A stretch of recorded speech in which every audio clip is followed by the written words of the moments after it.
فضيلة الشيخ محمد الغزالي، تأذن لحضرتك أن نتوقف هنا ونحن نتحدث عن القيم الربانية عند التصوف.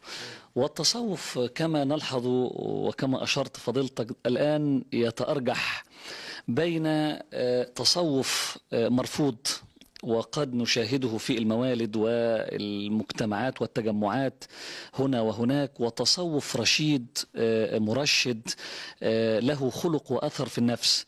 أنا أريد أن تقدم لنا يعني شهادتك أيضا على التصوف وكيف يكون في القديم قبل من العلماء. يمكن أهم الطرق الآن الطريقة الشاذلية. أبو الحسن الشاذلي قرأت له كلمات وأحكاما تجعله في مصاف أئمة الفقه. يعني استغربت، كان أبو الحسن غنيا فلبس ثوبا فخما، طبيعة الرجل، فجاءه أحد الدراويش ونظر إليه ثم وضع يده على ثوبه وقال له: يا إمام، أهذا ثوب يعبد الله فيه؟ فقال له: ويحك، ثوبي ينادي علي بالغنى عن الناس، أما ثوبك فينادي عليك بالفقر إلى الناس. شوف العلم. قال له تلميذه يوما: أنا أترك الجلة في الشمس. قال له: ليه؟ قال له: أقهر رغبتي في شرب الماء البارد.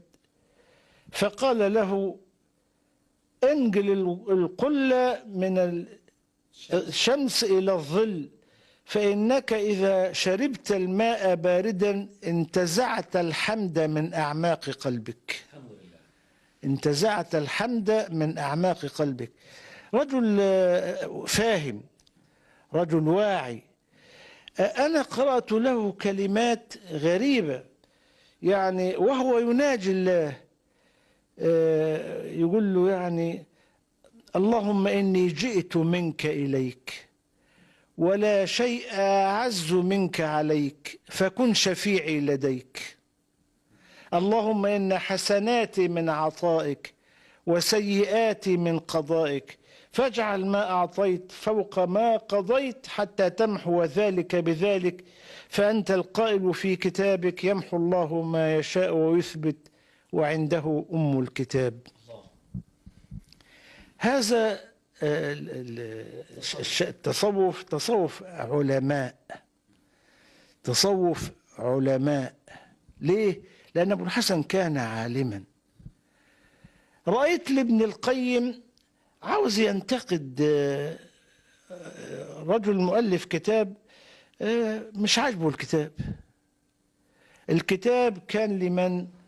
كان لشيخ الإسلام، شيخ الإسلام نسيت اسمه الآن، يعني مؤلف كتاب مناهج السائرين إلى رب العالمين.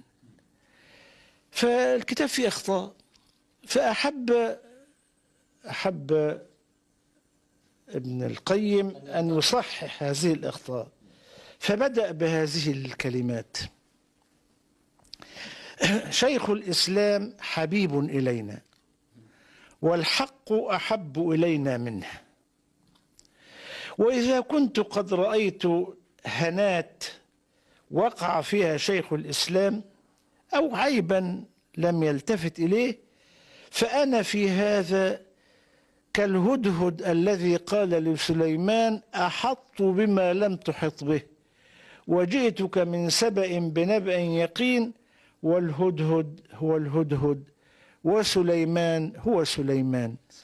فلم يدخل في نقد الكتاب ليقول للمؤلف الذي أخطأ: أنت جاهل وأنا أعلم منك بهذا، لا، بل دخل الكتاب الذي يريد نقده ليقول له: الكتاب ده يعني كتاب جيد، وإذا كنت أنا لي ملاحظ عليه فزي الهدهد الذي لاحظ شيئا لم يعرفه سليمان.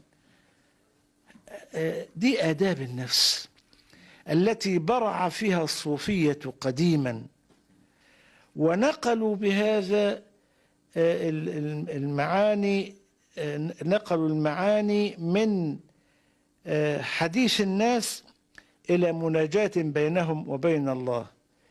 وده الأبيات التي تنسب إلى ربع العدوية: فليتك تصفو والحياة مريرة، فليتك تحلو والحياة مريرة، وليتك تصفو والأنام غضاب، وليت الذي بيني وبينك عامر، وبيني وبين العالمين خراب، إذا صح منك الود فالكل هين، وكل الذي فوق التراب تراب. دي أبيات قالها أحد الناس في سيف الدولة، ابن عمه اللي كان سجين، قالها في سيف الدولة، فرفض الناس أن تكون هذه في سيف الدولة. إنما ربع العدوية حقيقة ولا أسطورة يا فضيلة مولانا؟ حقيقة. ربع العدوية حقيقة، وهي امرأة لها